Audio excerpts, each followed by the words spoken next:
But at the time, before they had more kids, his stepdaughter, my friend Sarah's daughter, was basically an only child outside of their youngest one. Their youngest one was an infant. But their oldest daughter, their oldest kid, was about 10 or 11, something like that.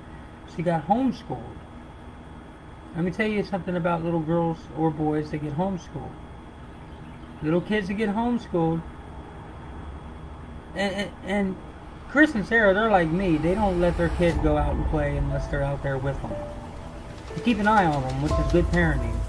I mean, you don't let your kids run the streets at a young age, because that's how stuff happens to them.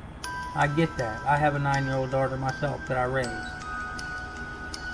Okay? Well, I know you received that bullshit ass edited video, bro. And when they sent you that video trying to find out information about me to try to validate the accusations, it brung back memories. Well, anyways, kids that are homeschooled, they don't have social lives like other kids that go to regular school.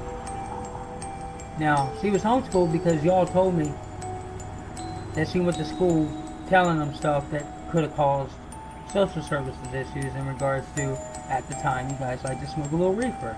I get that. Ain't nothing wrong with that. So y'all preferred her to be homeschooled, which is cool.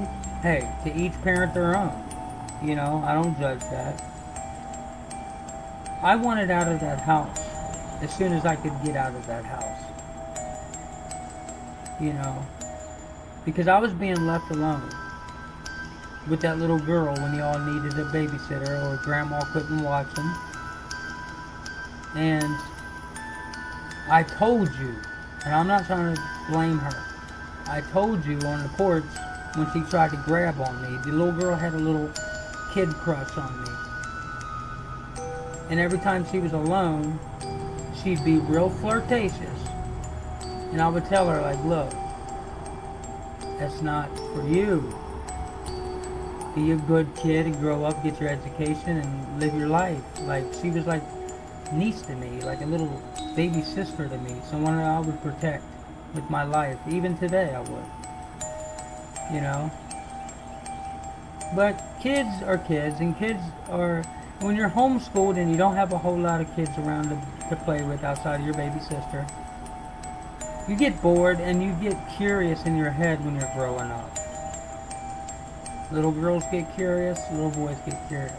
And just like I told Chris, I'm here to talk. Don't just assume shit just because you got a letter and a bullshit video from a YouTube hater. You can come talk to me about everything in those days, like, but I wanted to get out of your house because you remember when I told you that she grabbed at me at a bad spot while we was on the porch and you told her to go to her room. You didn't even deny that. Right there was a sign of me letting you know that, hey, somebody needs to sit down and talk to her or find out why she's trying to be promiscuous. Why didn't you do that? Why didn't you sit down and talk to her and ask her why she's trying to grab Uncle Cecil? I wanted to, but it was not my job. But the couple times that I was left alone with her and her having a little crush on me, do you really think I wanted to be Uncle Cecil the bad guy and tell on her just because she had a little harmless crush? You know, every time she would say, Uncle Cecil, you're cute or handsome or whatever the case may be. You know. But me violating another child, come on, dude. And then instead of me and you communicating and getting to the bottom of it, because he said she goes to counseling and I'm the reason why. Actually, I think she goes to counseling has nothing to do with me. I think he's just using her counseling as a ploy to try to trick me into saying something that he wants to hear. We young motherfucker.